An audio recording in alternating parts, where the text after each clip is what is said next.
so interesting that you say that it was so ingrained. So would you think that it would be then a better thing to start working with people when they're younger, to start yes. identifying? Oh, yes, definitely. The most brain growth and the most brain development happens between birth and the age of 5. So if we can assist children between birth and the age of 5, it'll make a bigger difference for them, and we can have lasting results quicker than us having to work with older children or adults where they've already used those pathways for quite some time. So we'd have to retrain their brain basically to not use those inefficient pathways and then make a more suitable connection that'll help them act and react more appropriately instead of just reacting and not knowing what they are doing. Because that's one of the things of a reflex is it's an automatic reaction that they cannot help for. But if we start working on these reflexes, they can still react to whatever's happening, but in a more appropriate way. So a reflex is something that happens without you being able to think about it, or if it is happening, you can't really ask the individual to stop doing that because Exactly. it's not actually happening in that part of the brain. Yes, exactly. And I'm seeing it daily. I'm seeing it with the kids at school that I work with at the school. They are, and most of the population nowadays, so trapped in the fight and flight reaction, which is also a reflex reaction, that they cannot think for themselves. They cannot act appropriately.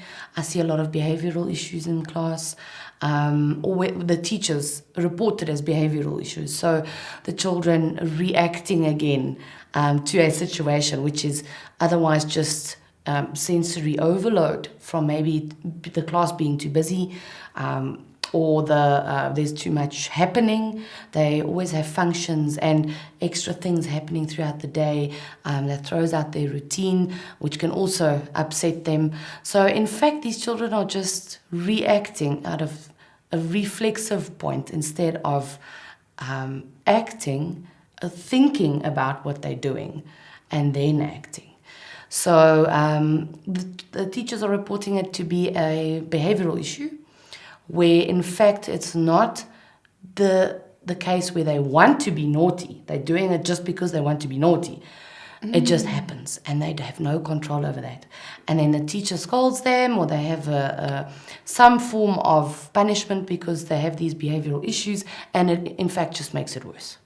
So, sorry for interrupting you there. So, what you're saying basically is that when we get behavior, we have to be able to see whether it actually is a reflex or a discipline problem. Yes. We have to distinguish between the two. And I do see disciplinary problems as well. We do see if you have the knowledge about the reflexes and you can see that child is in distress and not having a disciplinary issue, then it's very clear. There's a very clear line if you know what to look for. So that is what will help with the reflex coaches as well. If the children, the caregivers, the teachers, parents have the knowledge to notice that it's not my child just wanting to be naughty. It's just a disciplinary issue. Because I do get a lot of parents coming to me and they say, but they're very strict. And I can see they're very strict, or there's no disciplinary issue at home. They do have rules and regulations in place, and everything is done by the book at home, and so there's no disciplinary issue, but still the children are not acting out, yes, and they're not listening, or so still there's a behavioral issue. Yeah. So we can actually be, if I can say, disciplining a child, and they have actually got no control over it. Exactly. So it becomes a situation where the child is now feeling helpless. Am I correct? Yes. So the child feels helpless, and it just repeats the cycle because it just increases that fight and flight reaction, because now this child is wanting to act or behave the way that the teacher or the caregiver or the adult wants them to behave, but their body is just not listening to them. They're just not getting to sit still in class, or to not speak to their friend, or not, and they know it's wrong, but they cannot help themselves because it's an automatic reaction. It just happens. So this child feels helpless because they cannot stop it.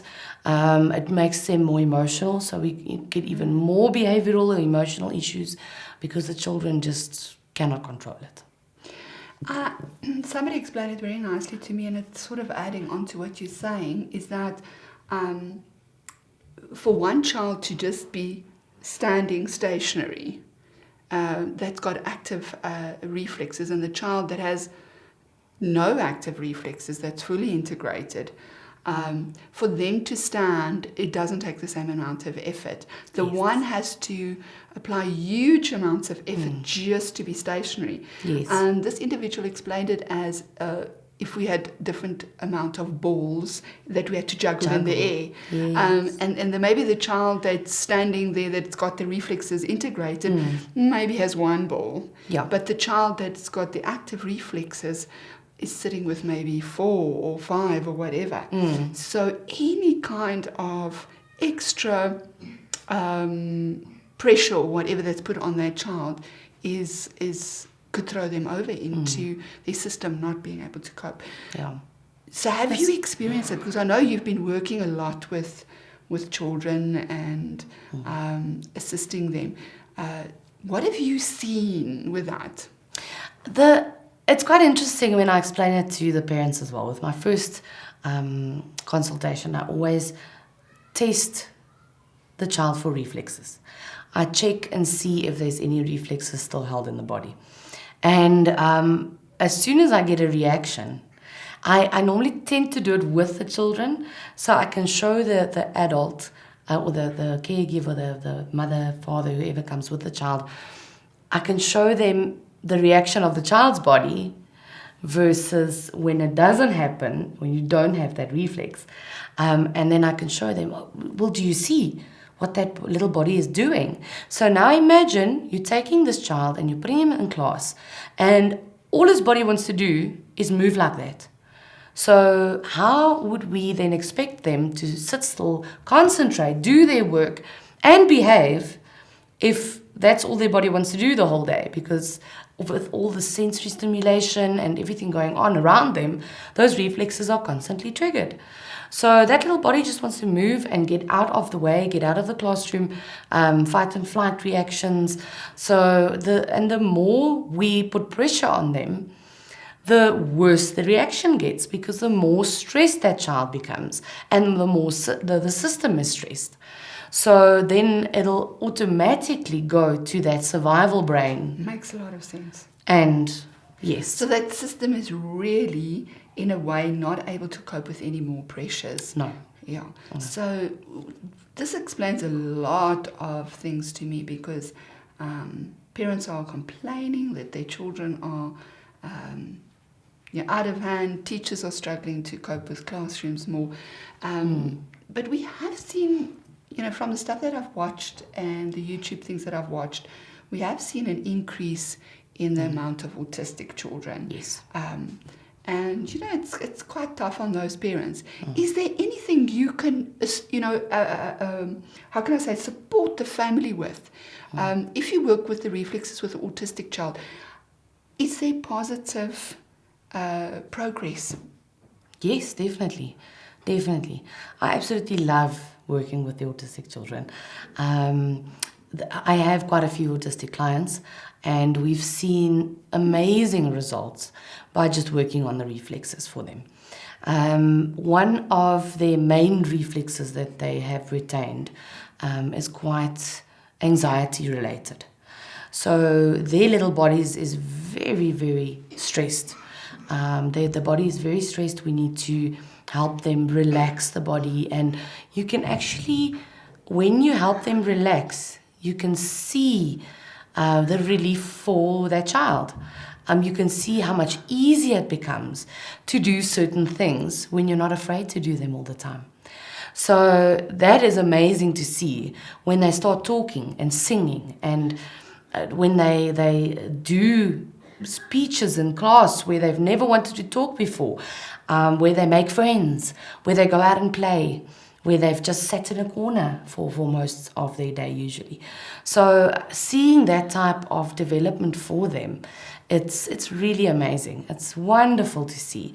And that is really why one of the big factors for me to get more people to have the knowledge and do the Reflex coaches courses, because it's got so much knowledge that you need to help these kind of clients, and to help these children grow and develop and flourish actually.